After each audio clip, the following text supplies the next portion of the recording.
جاپانی پھل، اسے عام لوگ بھی کہتے ہیں۔ اسے انگریزی زبان میں پرسیمنس کہا جاتا ہے۔ اس میں وٹامن اے، سی اور مینگنیز پایا جاتا ہے جو خون کو جمنے میں مدد دیتا ہے۔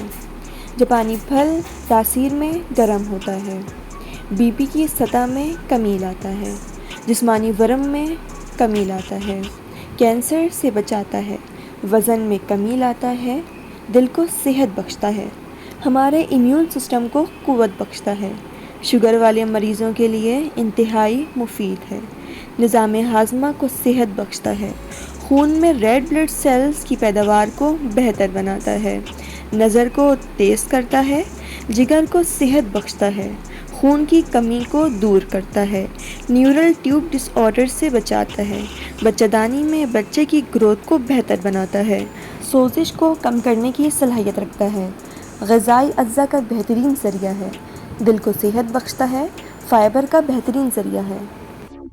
جاپانی پھل کا استعمال ہڈیوں کو مضبوط بناتا ہے۔ یہ آنتوں کے زخم کے لیے انتہائی مفید ہے۔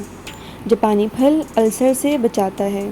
اس میں اینٹی آکسیڈنٹس پائے جاتے ہیں جو کینسر اور فالج سے بچاتے ہیں۔ جاپانی پھل موٹاپے کے لیے مفید ہے، گردے میں پتھری ہونے سے بچاتا ہے، یہ بالوں کو جھڑنے سے بچاتا ہے، اس کا استعمال چہرے کی جھریاں ختم کر کے اسے بہت ہی پرکشش بناتا ہے۔ جو خواتین گھر کا کام کر کے تھک جاتی ہیں اور ان کی ہڈیوں، پٹھوں اور جوڑوں میں درد شروع ہو جاتا ہے تو انہیں چاہیے کہ وہ روزمرہ کی زندگی میں جاپانی پھل کا استعمال کریں۔ جاپانی پھل بہت ہی قدیم پھل ہے اور یہ بہت ہی فائدے کا حامل ہے۔ اگر ویڈیو پسند آئی so don't forget to like, comment, share and subscribe to my channel. اللہ حافظ۔